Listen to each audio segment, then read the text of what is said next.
மாட்டு வேலையோ காட்டு வேலையோ செய்வதற்கு வயது வரம்புலாம் கிடையாது. எவ்வளோ வயதானாலும் இந்த வேலைகளை செஞ்சு தான் ஆகணும் அப்படின்னு தலையில் எழுதியிருந்தால் செஞ்சு தான் ஆகணும். நம்ம வீட்டு பிரச்சனை ஒரு பக்கம் இருந்தாலும் அப்படியே இந்த நாட்டு பிரச்சனையும் ஒரு பக்கம் அலசி பார்ப்போமே.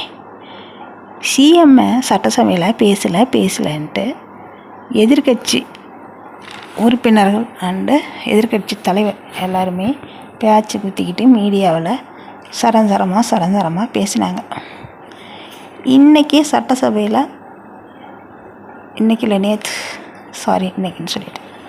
நேற்று சிஎம் பேசினாங்க. ஒரு 5 நிமிஷம் கூட இருக்க முடியல அவங்களால. உடனே வெளியில் கிளம்பிட்டாங்க. ஏன் பேசலைங்கிறீங்க, அப்புறம் பேசுனா வெளியில் கிளம்பிடுறீங்க. நமக்கு பிடிக்காதவர்கள் நாம் எதை பண்ணாலும் குற்றம்னு சொல்லுவாங்க. நம்ம பிடிச்சவங்க நம்ம பேசுகிறதெல்லாம் சரின்னு சொல்லுவாங்கன்னு எதிர்பார்க்கவே கூடாது. அப்படி எதிர்பார்த்தோமா ஏமாந்து போயிடும். யார் சொன்னாங்க? ரஜினி சொன்ன டைலாக் அந்த மாதிரி தான். இன்றைக்கி இங்கே சட்டசபையில் இருந்து கேட்க முடியாமல் வெளியில் போய் வீட்டிலையே எழுதி ப்ரிப்பேர் பண்ணிக்கிட்டு வந்து அதை வாசித்தார் சிஎம் சொல்கிறார். உதயநிதியும் அதே தானே பண்ணீங்க. பேப்பராக எடுத்து பார்த்து படிச்சிங்க. அதுக்கு என்ன அர்த்தம்? இதெல்லாம் சொல்கிறதுனால எதிர்வாதி கிடையாது, டிஎம்கே கட்சிக்கு எதிராளியே கிடையாது. நம்ம பொதுப்படையாக சொல்கிறோம். ஒரு பிரச்சனைனா அதை கரெக்டாக சொல்லுங்கள், ஆக்கப்பூர்வமானதை பேசுங்க. சும்மா அனாவசியமாக அதை சொல்லணும் எதை சொல்லணும்னு சொல்லிக்கிட்டு இருந்தால் மக்களுக்கே எரிச்சல் வருமா வராது. அப்புறம் எடுத்து பிடிச்சிக்கிறீங்க தேசிய கீதம் பாடுனா என்ன உங்களுக்கு குற்றம்? உங்கள் பேர பிள்ளைங்கெல்லாம் நீங்கள்லாம் ஹிந்தி படிக்காமையே வந்துட்டீங்களா? ஹிந்தி திணிப்பு தேவையில்லைன்னு சொல்கிறது ரைட்டு. தேசிய கீதம் 2 முறை பாடிட்டா உடனே எல்லாம் ஹிந்திக்கு போயிடுவாங்களா? ஹிந்தி தான் ஹிந்தி பேசினா தான் என்ன? இந்தியா தானே. நம்ம இந்தியா விட்டு நீ வேறு நாட்டிலே உட்காந்துருக்குற. இந்தியாவில் தானே இருக்கோம். தமிழ் தாய் வாழ்த்து பாடலைன்னா தான் குற்றம். அது பாடிட்டாங்க. தேசிய கீதம் எத்தனை முறை பாடினா என்ன? இது ஒரு குற்றமாக திருப்பி நமக்கே டென்ஷன் ஆகிற அளவுக்கு கேட்டுக்கிட்டு இருந்தால் எரிச்சலே வருது.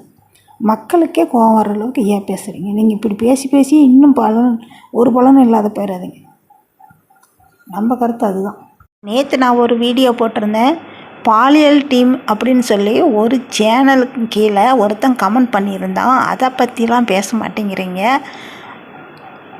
சும்மா தேசிய கீதத்தை பற்றி தேவையில்லாமல் பேசிக்கிட்டு இருக்கிறீங்க. அந்த பாலியல் குற்றம் அதிகரிக்குது, போதை கலாச்சாரம் அதிகரிக்குதுன்னு சொன்னால் அதெல்லாம் பரவாயில்ல, அதையெல்லாம் விட்டுறாங்க. அதை சொன்னால் என்ன தெரியுமா சொல்லுவாங்கன்னு பயம். நீங்கள் அடக்காததுனால தான் அது அதிகரிச்சுக்கிட்டு போயிடுது. உங்கள் ஆட்சியில் வளர்ந்துருச்சு, இப்போ நாங்கள் அதை குறைக்கத்தான் முயற்சி பண்ணுறோம், உடனே குறையுமா அப்படி இப்படி கேட்பாங்களே, அது நம்ம மேலேயே பழி வந்துடுமே பயந்துக்கிட்டு அதை பற்றியெல்லாம் அதிகமாக பேசுகிறதே கிடையாது. அப்படியே பேசினாலும் திருப்பி இப்படி கேட்குறாங்களா, வாயடிச்சு போயிடுறாங்க. தேவையில்லாததை தான் திருப்பி பேசுகிறாங்க. மக்களுக்கு வேண்டியதை பேசுவோம், தேவையானது இப்படி. ஏன்னா இவங்க 5 வருஷமாக ஒன்றுமே பண்ணல, இதெல்லாம் சொல்கிறதுக்கு வழியே இல்லை. அதனால தான் இப்போ லஞ்ச ஒழிப்பு நடந்திருக்குது.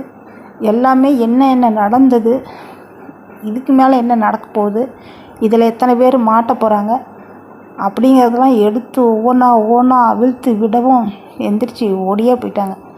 எங்கடா மாட்டிக்குமோன்னு பயம் இருக்கும் இப்போ மனசுக்குள்ளே. ஒவ்வொன்றையும் தோண்டி எடுத்தாங்கன்னா யார் எவ்வளோ லஞ்சம் வாங்கினாங்க, எங்கெங்கே போச்சு, மலையை தோண்டி எங்கே எடுத்துகிட்டு போனாங்க, இதெல்லாமே கணக்கு எடுத்து பார்த்தா கண்டிப்பாக 6 லட்சம் கோடியா 60 லட்சம் கோடியா 600 லட்சம் கோடி எவ்வளோ பணம் ஒவ்வொருத்தரும் சம்பாரித்து வச்சுருக்காங்கன்னு நீங்கள் மட்டும் தோண்டி எடுத்து அதெல்லாம் வெளியே கொண்டு வந்து மக்களுக்கு கொடுத்தீங்கன்னு வச்சுக்கிங்க, ஓஹோன்னு இருக்கும் ஆச்சு.